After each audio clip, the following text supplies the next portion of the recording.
दीदी नीलमानंद, सभी शिष्यों के तरफ से, हम सबों के तरफ से उनको प्रणाम है।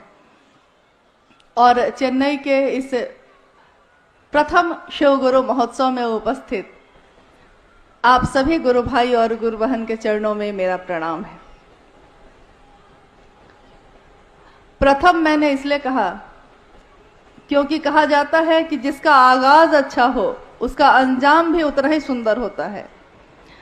तो दक्षिण भारत, जहां शिव की गूंज सदियों से चलती ही आई है और कहानियों में, भजनों में, मंत्रों में, साधना की पद्धतियों में हम लोगों ने हमेशा यही सुना है, यही जाना है कि शिव जिनको महेश्वर कहा गया, शिव जिनको देवों का देव महादेव कहा गया, जिनके अनेक रूपों की पूजा होती आई है, आज से नहीं हजारों वर्षों से जिनके विभिन्न स्वरूपों की पूजा होती आई है, जिसमें अलग अलग तरह के लोग उनके अलग अलग रूपों की पूजा करते आए हैं।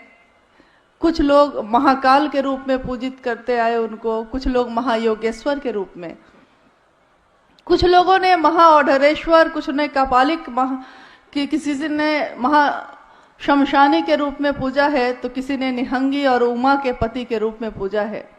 यानी हमारे इस दुनिया में, हमारे समाज में, हमारे परिवार में और व्यक्तिगत हम में हमेशा से ये रहा है कि शिव की पूजा होती आई।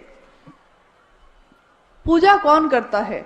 कहा जाता है कि पूजा मन करता है हमारा। मन ही किसी से जुड़ता है, मन ही किसी को छोड़ देता है।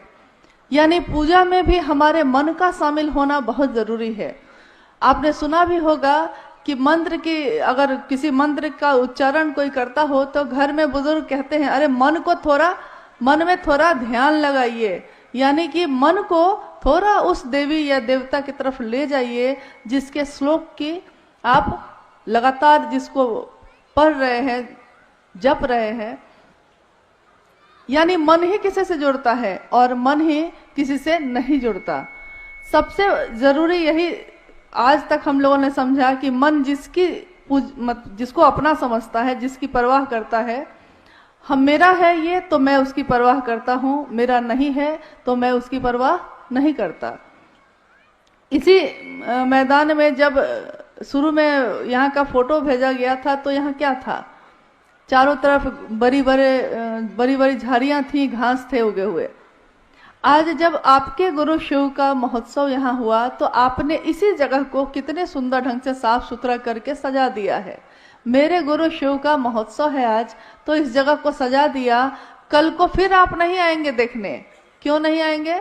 क्योंकि आपको लगेगा कि ये मेरा तो था ही नहीं, ये मेरा है ही नहीं। मेरा घर मेरा है, उसकी सफाई हम करते हैं, उसकी देखभाल हम करते हैं।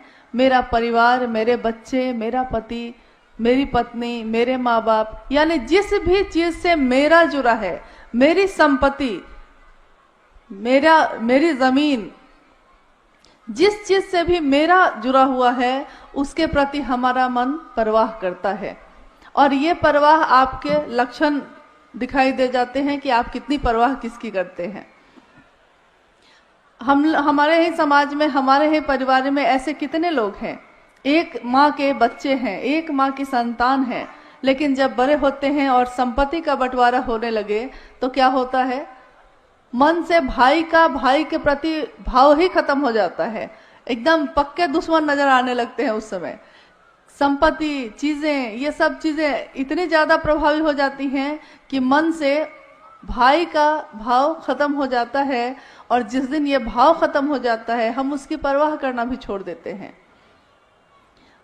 माता पिता बुजुर्ग हो जाएं और जिन्होंने पूरा जीवन हम लोगों को दे दिया हमारी उन्नति के लिए, हमारे परिवारजन के लिए, आज जब वो बूढ़े हो जाते हैं तो हमारे पास उनके लिए समय नहीं होता, मन से भाव खत्म हो जाते हैं, तो पता चलता है कि माँ है, पिता हैं, ये भी याद नहीं रहता। तो वो शिव जो हजारों हजार साल से पूजित तो हुआ, घर घर में जिसकी पूजा हुई, शिवलिंग पे जिसके प्रतिदिन न जाने कितने जगहों पे जल का अर्पण किया जाता है। नमः शिवाय मंत्र की गूंज हर जगह होती है और उनके महामृत्युंजय मंत्र ओम त्र्यंबकम यजामहे कितने जगहों पे मंदिरों में घरों में उसके जप होते हैं। लेकिन हम लोगों ने कभी ये नहीं सोचा कि हम जिसकी उपासना करते हैं, हम जिसकी पूजा करते हैं, उसके प्रति हमारा मन कितना जुड़ा हुआ है। क्योंकि पूजा पे भी हम बैठते हैं तो हमारा मन कहाँ होता है। आप सुबह सुबह नहा के पूजा जब करने जाते हैं तो क्या सही में उसी देवता या उसी भगवान, उसी शिव के प्रति आपका मन पूरी तरह समर्पित होता है। आप नहाए हैं, आपने पूजा की सामग्री ली है, आप बैठे हैं, लेकिन आपका मन कहाँ भटक रहा है। किसी का तो भटक रहा है कि रसोई में क्या बन रहा है, किसी का तो ये कि जितनी जल्दी हो अगरबत्ती दिखाते हैं और चल देते हैं क्योंकि दुकान खोलना है, किसी की ट्रेन छूट रही है, किसी की बस छूट रही है। ऐसी स्थिति में और ऐसे युग में खड़े हैं हम जहां हमारा मन बेचैन बेचैन है, हर तरफ शोरगुल है, हर तरफ बेचैनी है, कहीं मन शांत नहीं होता। तो अब प्रश्न ये उठता है कि तब हम लोग ऐसी कौन सी साधना करें, ऐसे कौन से मंत्रों का जप करें जिससे हमारा मन उस शिव की तरफ चल सके। तो मंत्रों का जप करने बैठते हैं, मन भटक जाता है। साधना करने बैठते हैं, मन भटक जाता है। यहाँ तक कि हम योग और उपासना करने बैठते हैं तब भी मन भटक जाता है। लेकिन एक बात आपने गौर की होगी, अगर हम किसी से बात करते हों, अगर हम किसी से बातचीत करते हैं किसी भी विषय पे, तो उतनी देर तक हमारा मन उसी विषय पे लगा रहता है। चाहे वो व्यापार हो, चाहे वो पैसा हो, चाहे वो खेती हो, चाहे वो घर की कोई समस्या हो। अगर किसी एक विषय पे हमने बातचीत शुरू कर दी है, यहाँ तक कि आपने देखा होगा कि अगर राजनीति पे बात शुरू हो गई तो धीरे धीरे आसपास के सारे लोग उसमें शामिल हो जाते हैं। अगर क्रिकेट का मौसम है, क्रिकेट की बात हो रही है, सारे लोग उसमें शामिल हो जाते हैं। यानी अगर कोई एक व्यक्ति सही नियत से किसी एक विषय की बात करना शुरू करता है और अगर उस बात में ताकत है तो वो आसपास के सारे लोगों को खींच लेता है। इसी तरह जब हम शिव की बात भी करना शुरू करते हैं तो एक तो खुद हमारा मन उस शिव की दिशा में फोकस होने लगता है, केंद्रित होने लगता है, और जिससे हम बात कर रहे हैं सामने वाला वो भी धीरे धीरे शिव के तरफ उसका मन होने लगता है। यहाँ तक कि मैं और वो जो बात कर रहे हैं तो आसपास के लोग भी धीरे धीरे रुक के सुनने लगते हैं कि क्या बात हो रही है, क्या बात आखिर कर रहे हैं ये लोग, ये क्या है 3 सूत्र, ये क्या है शिव को गुरु मानने की पद्धति। क्योंकि शिव के जगत गुरु स्वरूप की बात कोई नई बात तो नहीं है। ये हजारों, जब से ये दुनिया है, जब से उस शिव ने इच्छा की और सृष्टि सृष्टि हुई, तब से ये दुनिया कायम है और तब से शिव के सारे रूप भी कायम है। लेकिन अगर कोई बहुत अच्छा डॉक्टर हो और हम उससे दिखाने ही नहीं जाए तो उस डॉक्टर की कोई गलती नहीं होती। हम में बीमारी है और हम जाते ही नहीं दिखाने। यहाँ तक कि अगर दूसरे कहते भी हैं कि अमुक डॉक्टर बहुत अच्छा है, जरा आप वहां क्यों नहीं दिखा लेते, तो हम सोचते हैं कि अच्छा उसने कहा है कभी दिखा लेंगे, या फिर क्यों दिखाएं, उसके कहने पे क्यों दिखाएं, तो नहीं जाते। इसमें उस डॉक्टर की कोई गलती नहीं, गलती तो हमारी है कि हमने सुना भी जाना भी लेकिन हम गए नहीं। बहुत सुंदर कोई स्कूल है और हम अपने बच्चे को भेजेंगे ही नहीं तो न तो उस स्कूल का कोई दोष है, न तो उस स्कूल में पढ़ाने वाले शिक्षकों का कोई दोष है।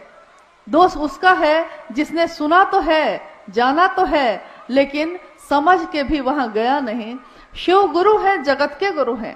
ये आज हम और आप नहीं कह रहे हैं, ये तो हमारे ग्रंथों में लिखा है, हमारे उपनिषदों में लिखा है, शास्त्रों में लिखा है कि वो विश्व गुरु हैं, वो आदि गुरु हैं, प्रथम गुरु।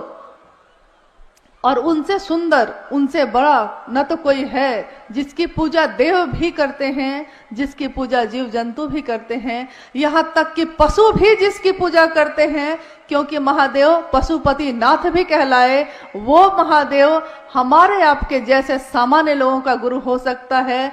इससे बड़ी बात, इससे असाधारण घटना इस जीवन में, इस दुनिया में नहीं घट सकती।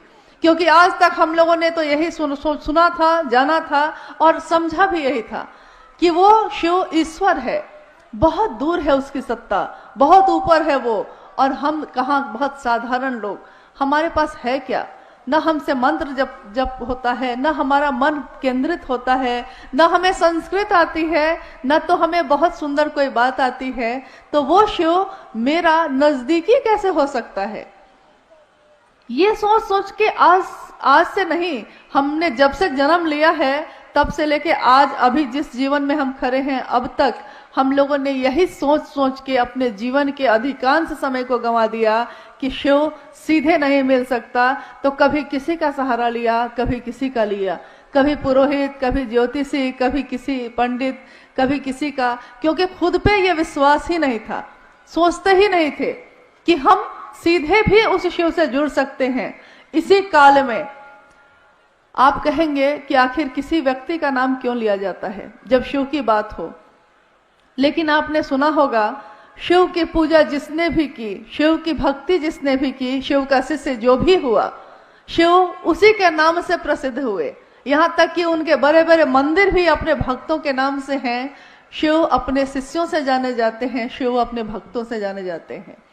तो आज के इस अभी के युग में एक व्यक्ति का जन्म हुआ जिनके बारे में आपने अभी सुना थोड़ी देर पहले।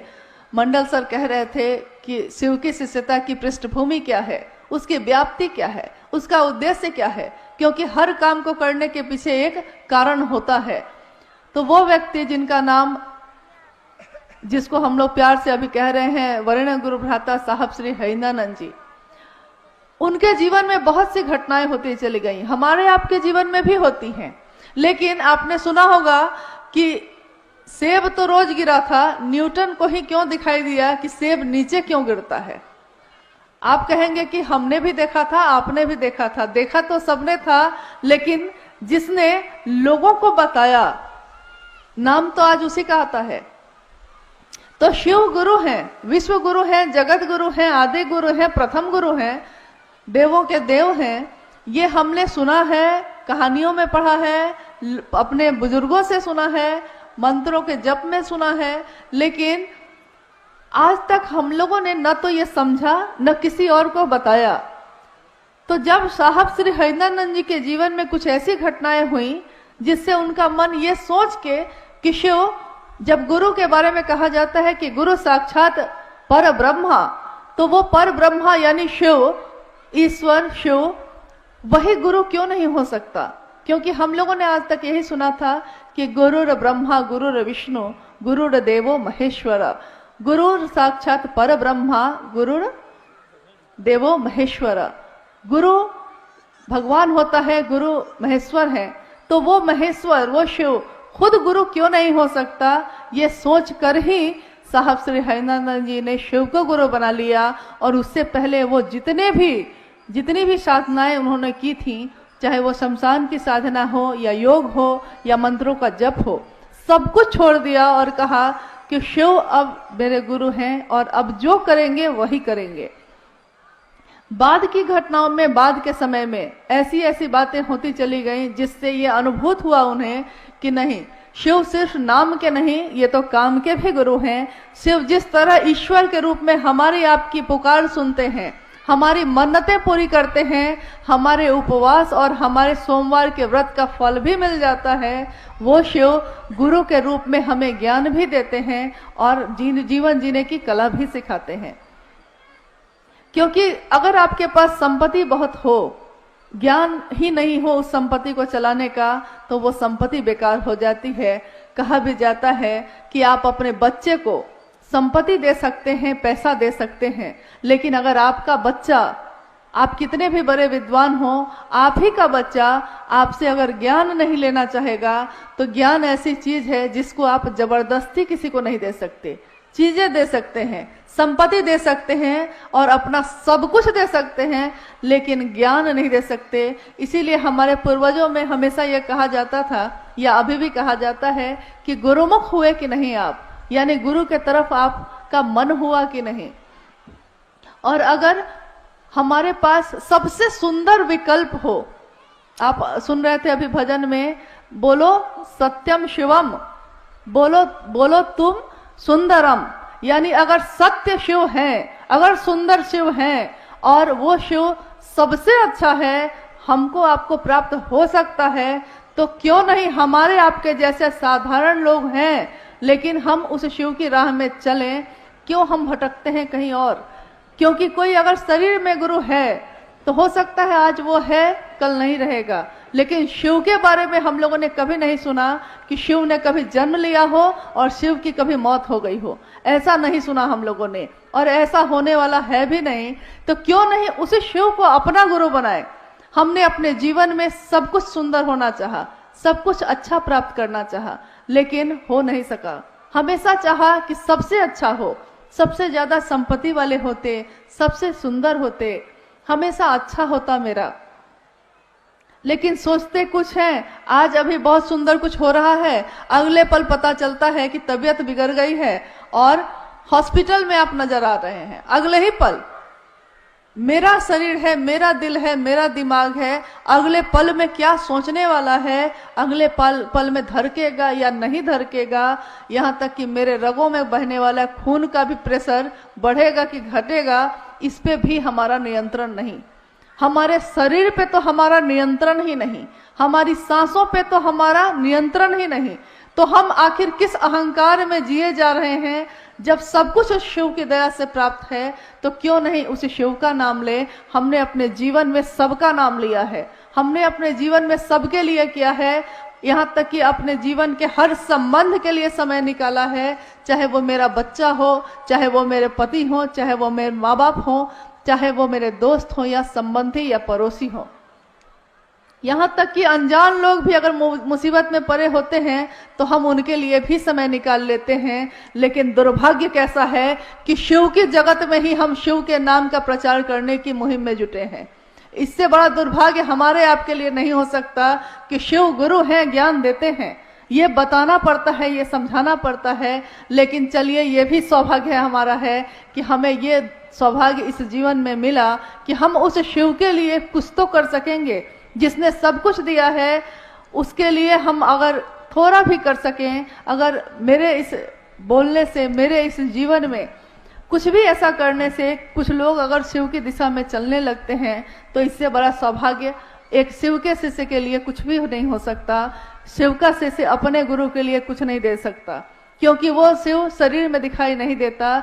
न तो उसको आपके किसी भी वस्तु की चाह है, न तो उसको आपके रुपए पैसे की चाह है, न तो प्रसाद का भोग ही खाता है वो तो निहंगी शमशानी मदमस्त शिव है, हमारे गुरु हैं वो। और गुरु जैसा होता है शिष्य भी वैसा ही होता है। आपने देखा होगा कि हमारे जीवन में कुछ ऐसी घटनाएं होती हैं कि किसी ने कुछ कह दिया है, हम उस बात को भूल नहीं पाते, हमारा मन उसी बात पे टिका रहता है कि उसने ऐसा क्यों कहा। दुखी हैं हम, मन ही मन दुखी हैं, जबकि दुख का कोई कारण नहीं है। जिसके लिए सोचना था उसके लिए नहीं सोचा, जिसके लिए नहीं सोचना था उसी पे सोचे चले जा रहे हैं। तो जब भी आपका मन बेचैन हो, जब भी आपका मन अशांत हो, यह 3 सूत्र आपके बड़े काम आएंगे। और ये हम नहीं कहते, हम लोग ये कहने नहीं आए हैं कि नहीं आप करिए ही, ये तो एक जांच का विषय है। आप परीक्षा कर सकते हैं, आप करके देख सकते हैं। अगर आपको लगे कि नहीं इसका कोई परिणाम नहीं है तो आप स्वतंत्र हैं नहीं करने को। लेकिन अगर आपको लगता है कि शिव का नाम लेने का परिणाम है तो उस शिव को भूलिएगा मत। इस शिव के कार्य में हमारी आपकी सहभागिता यही रहेगी कि हमने क्या किया है। पूरी दुनिया ने सब कुछ किया शिव के लिए, लेकिन मैंने क्या किया, ये मुझको थोड़ा विचार करना होगा, थोड़ा रुकना होगा। हर व्यक्ति शिव का नाम ले रहा है, शिव से प्राप्त कर रहा है, लेकिन उस शिव के प्रति कृतज्ञता ही नहीं है, कोई एहसान ही याद नहीं है, तो हम कैसे शिव की संतान, या हम कैसे शिव के शिष्य, या कैसे हम भक्त। यानी आइए आज हम लोग थोड़ी देर में उन साहब श्री हरिनंदन जी की बात सुनेंगे, जिन्होंने अपने जीवन में, वो ज्वाइंट सेक्रेटरी कैबिनेट बिहार सरकार से अवकाश प्राप्त एक प्रशासनिक पदाधिकारी रहे। उनके परिवार के में भी शिक्षा का ही माहौल रहा। उस माहौल में एक ऐसी संतान बन के वो निकले जिन्होंने अपने जीवन, लौकिक जीवन में तो अपना जो चरम था उसको देखा ही, पारलौकिक जीवन में भी लोगों का एक जो आवेश पैदा करना होता है, एक जो संदेश देना होता है, क्योंकि हमको भी कुछ मिलता है, लेकिन हम में से कितने लोग ऐसे हैं जो कुछ बढ़िया मिला हो तो चाहते हो कि दूसरे को भी थोड़ा बांट दें। इस जगत में, इस दुनिया में हर व्यक्ति इसी चाह में चलता है कि कौन मुझको जान ले, कौन कहाँ मेरी स्थापना हो जाए, मैं ही गुरु क्यों नहीं बन जाऊं, क्यों नहीं ये सारे लोग मेरे ही शिष्य बन जाएं। ऐसे जगत में शिव के शिष्य भी आए हैं जिन्होंने कहा है कि जब वो जगत गुरु शिव स्वयं गुरु है तो क्यों नहीं हमारे आपके जैसे लोग उनको गुरु मानते हैं। कहाँ कहाँ भटकते रहेंगे और कब तक भटकते रहेंगे। शिव के शरण में चलें, शिव के पास चलें, शिव से दया मांगे, शिव की चर्चा करें और उस शिव को उन्हीं के पंचाक्षरी मंत्र नमः शिवाय से प्रणाम करने का थोड़ा अभ्यास करें। थोड़ा मन में यह अभ्यास आ जाए कि मन जप ले उस शिव का नाम। कहा जाता है कि सांसों की माला पे, सांसों की माला जन्म से शुरू होती है और मौत के साथ खत्म हो जाती है। उन सांसों की माला पे जप लूं मैं शिव का नाम। हे शिव, आप मेरे गुरु हैं, मैं आपका शिष्य हूँ, मुझे शिष्य पे दया कर दीजिए। ये कह आप अपने मन से कह के तो देखिए, देखिए उस शिव की दया तो चल ही रही है। हम ही लोग उनकी तरफ नहीं जाते, हमारा ही मन नहीं जाता। थोड़ी उस शिव की चर्चा करके देखिए क्या होता है जीवन में। थोड़ा उस शिव को नमः शिवाय मंत्र से प्रणाम करके देखिए। इसके लिए भी आपको न तो कहीं जाने की जरूरत है, न तो किसी भी चीज की जरूरत है। सांस चलती है आपकी, आती है और जाती है। उसी सांस पे आप बहुत सहज और सरल ढंग से नमः शिवाय का अभ्यास कर सकते हैं। जब सांस अंदर जाती है मन में सोचिए नमः जाता है, जब सांस बाहर आती है सोचिए कि शिवाय जाता है। नमः शिवाय, नमः शिवाय, ये एक ऐसा वर्तुल कायम करता है जो हमारे मन में भी उस शिव की गूंज पैदा कर देता है। हम नहीं जानते कि उस शिव का तत्व क्या है, हम नहीं जानते वो शिव कैसे दिखते हैं, सचमुच में उनका आकार कैसा है, लेकिन हम लोगों ने तस्वीरों में भी देखा है कि जो शिव के शरण में रहता है, जो शिव के मन के पास अपना मन ले जाने की कोशिश करता है, उसके मन की तमाम संकीर्णताएं खत्म हो जाती हैं, स्वतः ही खत्म हो जाती हैं। साहब की लिखी हुई एक किताब है शिष्यानुभूति, छोटी सी किताब है। क्या आप लोगों के पास, किसी के पास है वो किताब? आप लोगों में से किसी के पास शिष्यानुभूति है? कभी पढ़ा है आपने?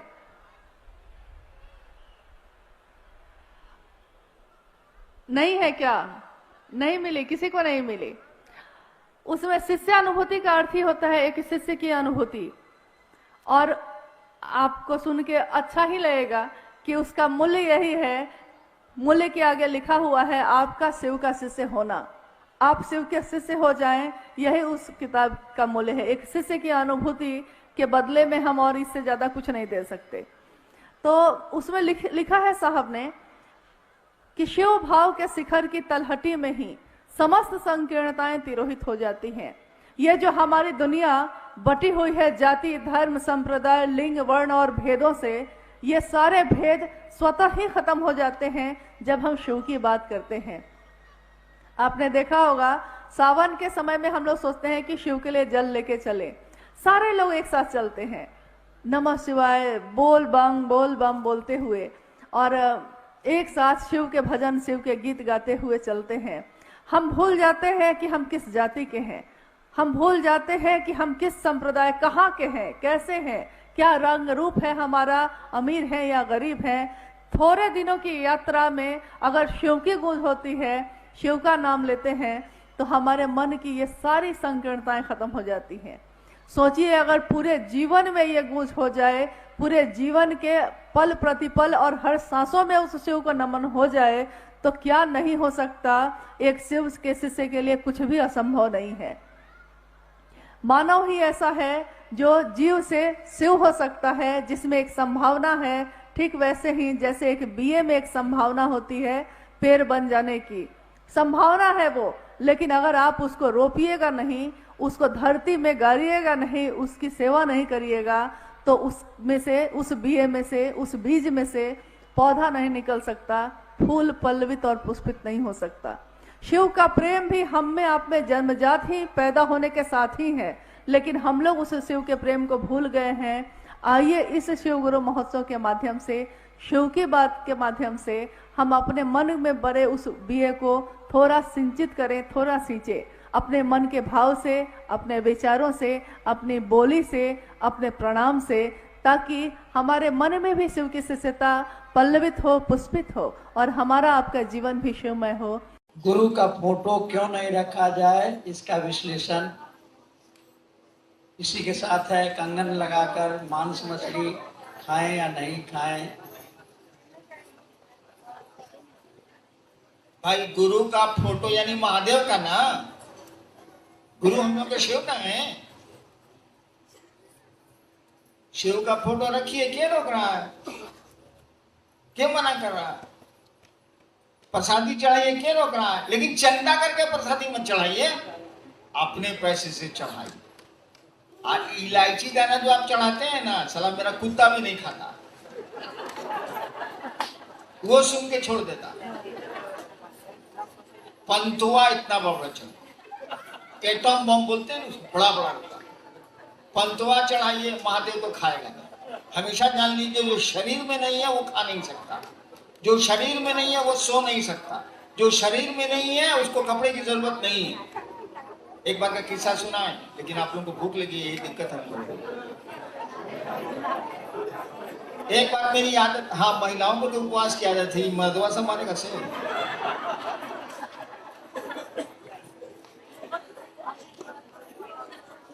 मेरी आदत थी, पहले मजिस्ट्रेट था, ईमानदार मजिस्ट्रेट को तनख्वाह कितनी मिलती है उस समय? 525 रुपये मिलता था। वो 80-82 की बात। तो हमारी आदत पहले बचपन से नहीं है कि जिसको प्रसाद खिलाएंगे वो अगर नहीं खाएगा साले को फिर नहीं खिलाएंगे। हम बचपन से इसमें जिद्दी हैं। तो जिस भगवान को हम बचपन से आज तक प्रसाद खिलाया वो खाया जरूर है। पता नहीं साला, हम मेरा प्रण है नहीं खाएगा नहीं खिलाएंगे। तो हमने अपने रूम पूजा घर में महादेव को कहा कि देखा बुढ़ऊ, उस समय हम महादेव को बुढ़ऊ बोलते। अपनी जबान है, जो मन करे सो बोलिए, बाप तो वही रहेगा, गुरु तो वही रहेगा, जो संबोधन करिए उसे क्या अंतर आता है। पत्नी को या तो उर्मिला बुलाइए, या एक एने आओ ना बुलाइए, या मुन्नी के माई एने आओ ना, बटवा बराबर है। तो मैं शिव को बुढ़ऊ कहता था। मैंने कहा कि बुढ़ऊ, इस बात से जिस दिन तनख्वाह मिलेगी ना, 20 रुपए का रसगुल्ला आपको चढ़ाएंगे। महीने तो नहीं चढ़ा सकते भाई। तो कचहरी से मैं निकलता था, कोर्ट से, जीप रोकता था, वहां एक दुकान थी, पुरसदा नाम था, पता नहीं जिंदा है कि नहीं। जीप रुकी, पुरसदा को मालूम था कि मजिस्ट्रेट साहब आवेंगे, 20 रुपया भेजेंगे, 50 को रसगुल्ला उनको मटकुरी में दे देना, मिट्टी के बर्तन में, उसको मालूम। और पब्लिक को क्या देता था हम नहीं जानते। मैं लेके आता था। 2-3 महीना तक हमको याद रहा। तनख्वाह मिलती थी, शाम में जीप रोके अर्ना होटल के सामने, पैसा भेजे ड्राइवर से, उधर से वो भेज दिया मटकुरी, ड्राइवर जीप में रखा, डेरा चले आए। महादेव को खिलाए। अब बच्चा सब छोटा छोटा था, यही अन्नू मोनू जो बोल रहा था, ये लोग खाया अपना। 1 महीना में भूल गए। आदमी है साला, भूलता ही नहीं। 20 तारीख को हमको याद पड़ा कि जा बुढ़ऊ को तो इस बार मिठाई खिले भी नहीं की। 20 तारीख को खिलाते थे, 2-3 तारीख को 20 हो गया। हम कहा नीला अपनी पत्नी को, अब तो पैसा भी नहीं है, कहां से साला खिलाएंगे। 20 तारीख तनख्वाह खत्म, अब फिर 1 तारीख को मिलेगा तब ना। हम कहा जाते हैं महादेव से माफी मांग लेते, भूला। गए, पूजा घर कुंजी था, ऐसे पर्दा से घेरा हुआ, ओम जी दिखे हुए। उस समय ही नीलम का पर्स टांग के घूमता रहता था, लौंडा छौंडा था।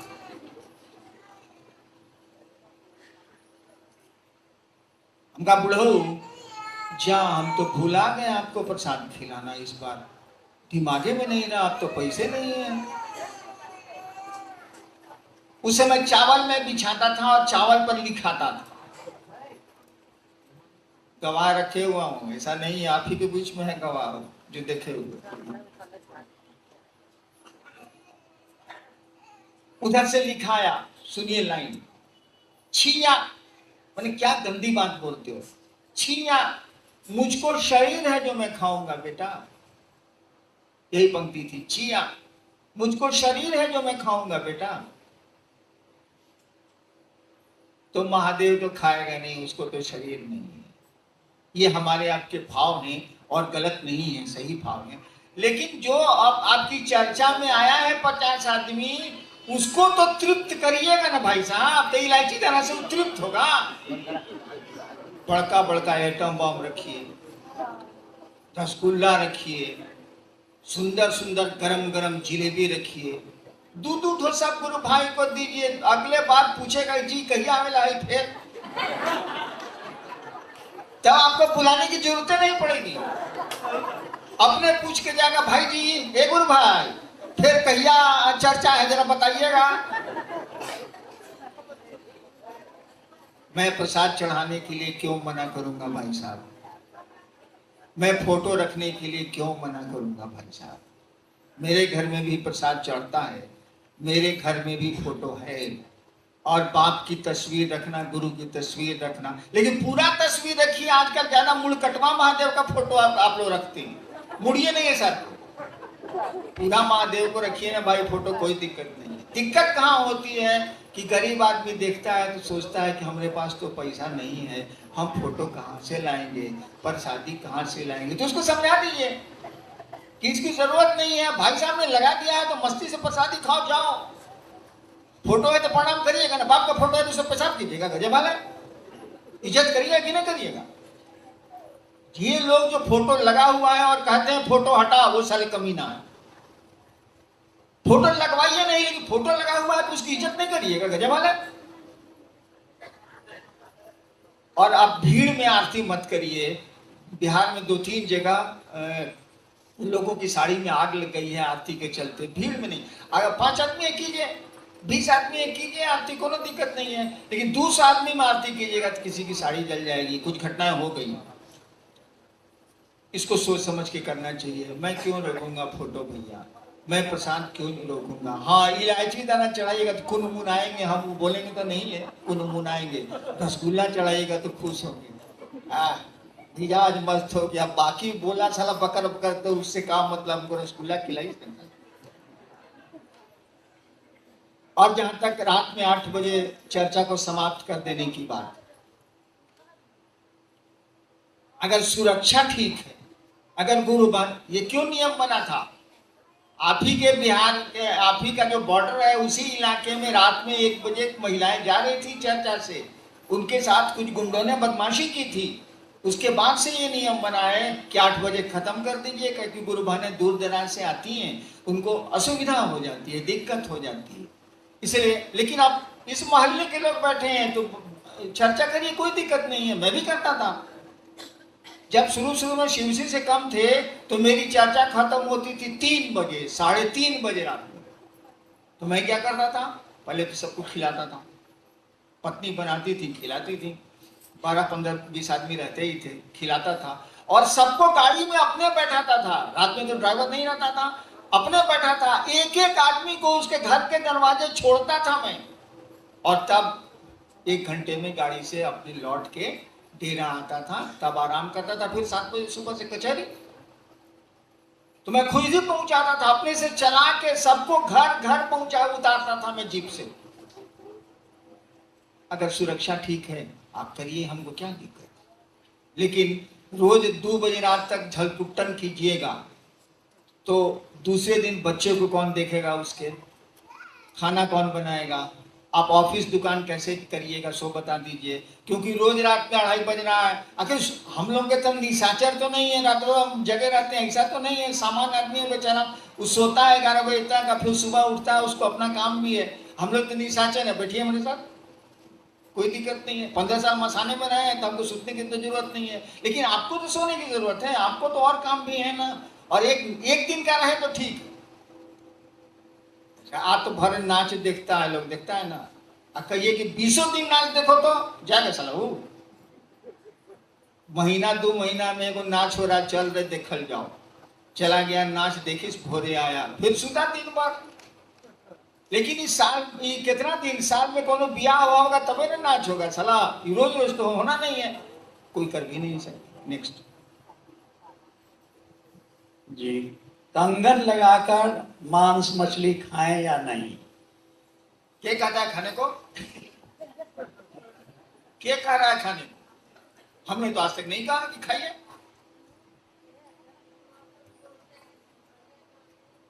ना, आप मत खाइए, लेकिन खाने वाले को रोकते क्या है भाई साहब? जो नहीं खाता उसको खाने के लिए मत कहिए, मैं मत खाइए, लेकिन जो खाता है उसको रोकते क्यों है? देखिए, हमेशा याद रखिएगा, हम लोग गुरु नहीं है, हम लोग के गुरु शिव हैं। जो जगत का गुरु है, समुद्र का मछुआरा भी उसको गुरु बनाएगा, मछली पर जीने वाले लोग भी उसको गुरु बनाएंगे, जंगली जानवरों को मार करके खाने वाले जंगलों के आदिवासी भी उसको गुरु बनाएंगे।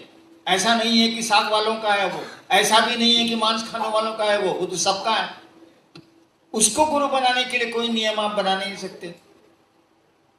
और वही नियम नहीं, ये खाने पीने का ही नियम नहीं। लोग कहता है ना, विश्वास हो तो आओ, श्रद्धा हो तो आओ, समर्पण हो तो आओ, ये भी नहीं कर सकते हैं हम लोग। जिसको श्रद्धा और विश्वास नहीं है महादेव पर, महादेव को गुरु नहीं मानेगा। अरे वाह, अगर कोई कहे कि हमको महादेव पर कोई श्रद्धा नहीं है तो उसको रोक दीजिएगा शिव को गुरु मानने के लिए। कैसे रोक दीजिएगा? वो तो जगत गुरु है। आदमी जिस स्तर का है शिव को गुरु मान सकता है, वहां कोई वर्जना नहीं लगेगी। तो वर्जना का मानी पूछते हैं खाली खाना पीना, कि भावनात्मक वर्जनाएं भी वर्जनाएं हैं भाई साहब। किसी को महादेव के प्रति कोई श्रद्धा नहीं है, वो कहता है कि हम शिव को गुरु मानेंगे, जांचेंगे कि शिव गुरु है कि नहीं, रोक दीजिएगा। अरे उस आदमी के पास नहीं है श्रद्धा तो क्या करेगा? किसी आदमी के पास विश्वास नहीं है तो क्या करेगा? है हमको विश्वास। अरे 2 मिनट के लिए मेहरारू दूसरे मर्द से बतियाने लगती है, साला मर्दवा का मुंह फूल जाता नहीं। जिसके साथ 30 साल रहे हैं उस पर आपको विश्वास नहीं है, महादेव पर विश्वास होगा? बोले आप भोली भाषा, हम होगा ही नहीं। अब कोई कहता हमको विश्वास नहीं, मुझको तो विश्वास नहीं था, महादेव को गुरु माने थे, तुमको नहीं था, लिखा हुआ शिष्यानुभूति में। बिना श्रद्धा विश्वास और समर्पण के भी शिव गुरु हो सकते हैं और शिष्य शिव हो सकता है। पढ़िए शिष्यानुभूति। वर्धना का माने पूछते हैं मांसा मछली खाना? वाह! अरे विश्वास नहीं है तब भी शिव गुरु होंगे, श्रद्धा नहीं है तब भी शिव गुरु होंगे, समर्पण नहीं है तब भी शिव गुरु होंगे, है तब भी ठीक है, नहीं है तब भी ठीक है। वहां तो कोई रोक ही नहीं है, ना भावनात्मक रोक है ना लौकिक कोई रोक है, सबको स्वतंत्रता है। अब आपका मन क्या करते हैं आप करिए। अब ब्लड प्रेशर के मरीज हैं, अंडा खा रहे, साले मरिएगा नहीं? डॉक्टर जो कहता है सो करिएगा ना भाई साहब। इसीलिए कंगन पहन के आप मांस मछली बिल्कुल मत खाइए। जो खाता है वो खाएगा, इसमें हमारा तो कुछ नहीं है भैया। हर एक आदमी अपने अपने डिजाइन से जीता है। किसी के अंगूठे का निशान दूसरे से नहीं मिलता। तो कैसे समझते हैं कि सब लोग एक जैसा होगा? हो ही नहीं सकता। शिव से जुड़ेगा तो एक जैसा होगा, वो भी शिव मार्ग में एक जैसा होगा, बाकी वो उसका अपने डिजाइन चलेगा। देखो भाई साहब नहीं खिसिया गए थे तो उसका स्वभाव है, गुस्साता है वो। कोई आदमी को कितना हो मारिए गुस्से में नहीं करेगा वो। देखो हरहरवा सांप है, साला वो गुस्से में नहीं करेगा। गेहूं सांप है, फाड़ से मारेगा। तो हर एक आदमी का अपना, मुझको तो कोई गुस्सा नहीं आता। कोई भाई साहब को गुस्सा आता है, खराब बात थोड़ी है। उस बेचारे को माइक नहीं दिएगा तो बिगड़ेगा नहीं वो, ठीक बिगड़ा हो, कह दीजिएगा उसको माइक। हाँ चलिए और कुछ। शिव गुरु चर्चा स्थल पर फोटो लगाकर पूजा किया जाए या नहीं? ये तो हो ही गया भैया, पूजा कौन सी करिएगा? पूजा तो गुरु सिखलाते हैं, पहले गुरु के पास जाइए, सीख लीजिए तो पूजा होगी। अगला है कि नमः शिवाय गुरु को प्रणाम के लिए 108 दाना रुद्राक्ष का माला क्या अनिवार्य है? बक! हमारे मामा के यहाँ कटहल बहुत फल। एक बार स्टोर में 200-300 कटहल रखा हुआ, बैलगाड़ी पर, उस जमाने में बैलगाड़ी पर जाके बिकेगा या कुछ होगा। हम भी मंत्र जपते थे बड़ी, 15 साल यही धंधे किए। 108 कटहल को गिन के हम खींच खींच के एक जगह किए, आप खुद के नमः शिवाय किए साला। 108 कटहल में सोचिए साला, इतना बड़ा कटहल है, 108 कटहल, हम कटहले का माला बना दिए साला। मकई के दाना का बना दीजिए, सलाई के काठी का बना दीजिए, रुद्राक्ष का बना दीजिए, जो चीज का मन करे सोच, आदमी का बना दीजिए। मोड़ी नमः शिवाय, नमः शिवाय, क्या अंतर आता? अरे मतलब तो है शिव को प्रणाम करना ना, मतलब है नमः शिवाय का मानिए शिव को नमः, शिव को नमन, शिव को प्रणाम, मतलब है शिव को प्रणाम करना ना। जे चीज छूने का मन है छू के प्रणाम करिए, उसे क्या अंतर है? गिनती गिनना गिन लीजिए, उसे क्या अंतर आता? लेकिन गिनती गिनने में अगर प्रणाम नहीं हुआ तो गिनती गिनना बेकार है, क्योंकि मकसद तो है उस शिव को अपना प्रणाम निवेदित करना, अपना प्रणाम करना। नमः शिवाय का अर्थ ही होता है शिव को प्रणाम। चलिए नेक्स्ट। ये आखिरी है, शिव शिष्य का आचरण और व्यवहार कैसा होना चाहिए? महादेव से पूछिए। शिव शिष्य का आचरण और व्यवहार, क्या बोल रहे हैं आप? शिव के शिष्य का आचरण और व्यवहार महादेव से पूछेगा। हम चला है, अभी चला है, हम कैसे बताएं? लेकिन शिव आपका गुरु है, उसकी इज्जत, उसके सम्मान की कोशिश करनी चाहिए। बस आपके किसी आचरण और व्यवहार से आपका गुरु बदनाम नहीं हो जाए, ये तो हर एक शिष्य चाहता है, चाहना भी चाहिए आपको। लेकिन व्यवहार कैसा होना चाहिए? महादेव का को चला हुआ है दुर्वासा, नहीं खड़ा हुए तो शराब, बैठे रह गए तो शराब, बोला बैठने के लिए लिहाज में नहीं बैठे तो शराब। एगो चेला हुआ कि कहा कि हड्डी की जरूरत है, कौन सी वज्र बनाना है इंद्र जी को, किसको दधीची ऊ दे दिया। अब कौन सी हम बतावे कि कौन सी होना चाहिए? महादेव का चेला का कोनो डिजाइन नहीं है। आप ही के मच्छंदर नाथ नेपाली साइड के थे, सुरा और सुंदरी दोनों उनको चाहिए। उन्हीं के चेला गोरखनाथ, गोरखनाथ तो नेपाल के थे, गोरखनाथ, जो उन्होंने कहा कि सुरा और सुंदरी से हट के हमसे बात करो, छोड़ो हटो। कौन चीज में आपको हम मार्गदर्शन दें, क्या बोलें?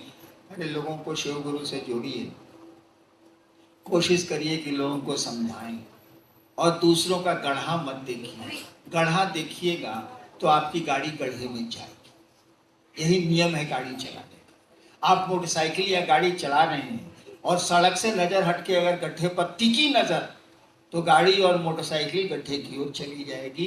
यही ड्राइविंग में सिखलाया जाता है। आप गड्ढा की झलक ले लीजिए लेकिन सड़क देखिए।